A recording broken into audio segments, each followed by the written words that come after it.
Béatrice Rulle, vous vous intéressez aujourd'hui à la précarité à Genève avec Marc Nobs, le directeur de la Fondation Partage. Bonjour Marc Nobs.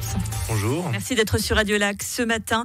Un chiffre pour caractériser la Fondation Partage, 13 500. C'est 13 500 personnes que vous aidez chaque semaine à travers l'aide alimentaire. 13 500 personnes qui ont besoin d'une aide alimentaire à Genève par semaine. Ça semble sidérant.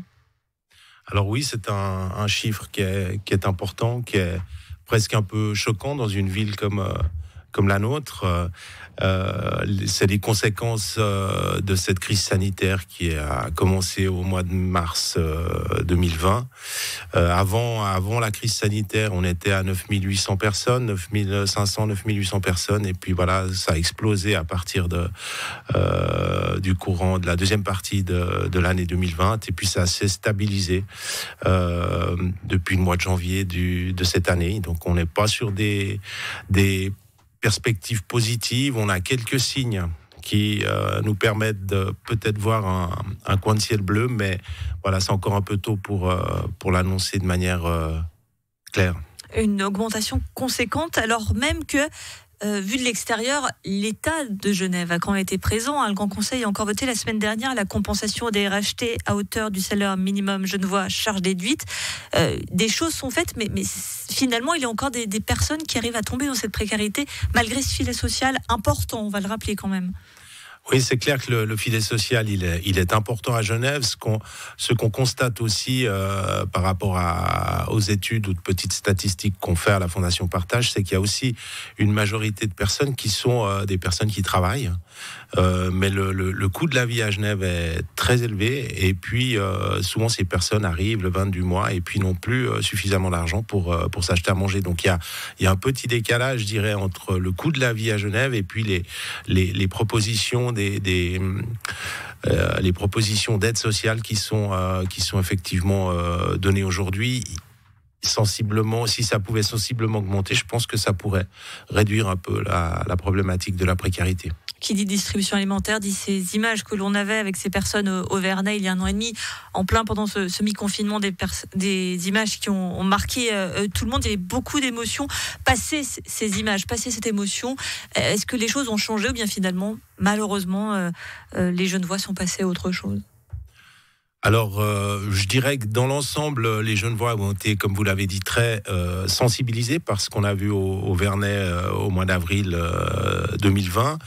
La suite des Vernets, ça s'est passé avec un élan de solidarité et puis de partenariat avec les communes genevoises, avec l'État, avec la ville de Genève. Tout le monde a tiré la corde dans le bon sens, Partage, les Colis du Cœur.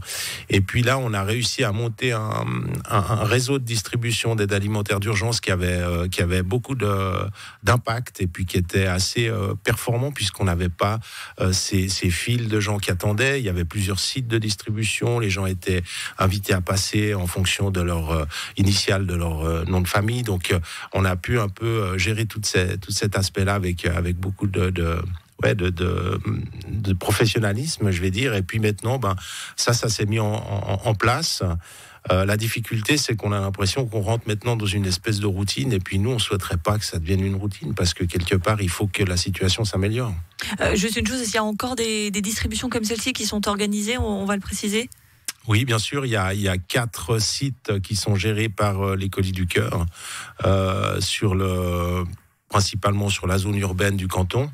Et puis autrement, il y a toutes les autres institutions qui sont servies par Partage, qui elles aussi organisent des distributions. Donc ça reste encore très, très présent sur le territoire. Et ça risque de le rester encore quelques temps parce qu'il y a des indicateurs qui inquiètent. C'est notamment cette hausse du prix des matières premières. On le sait, à un moment ou à un autre, ça va se répercuter, et notamment sur les biens de première nécessité. Et on sait quand on n'a pas bien de moyens, par exemple, on achète beaucoup de pâtes, de choses comme ça. Le blé est particulièrement impacté. Est-ce que c'est quelque chose que vous craignez, cette flambée des prix des matières premières qui va, à un moment ou à un autre, se répercuter sur le cabas de la ménagère ?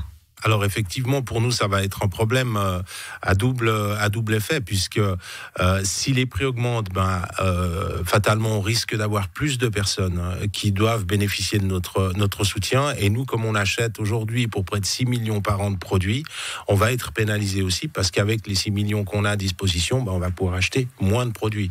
Donc on aura quelque part un problème à gérer sur deux effets.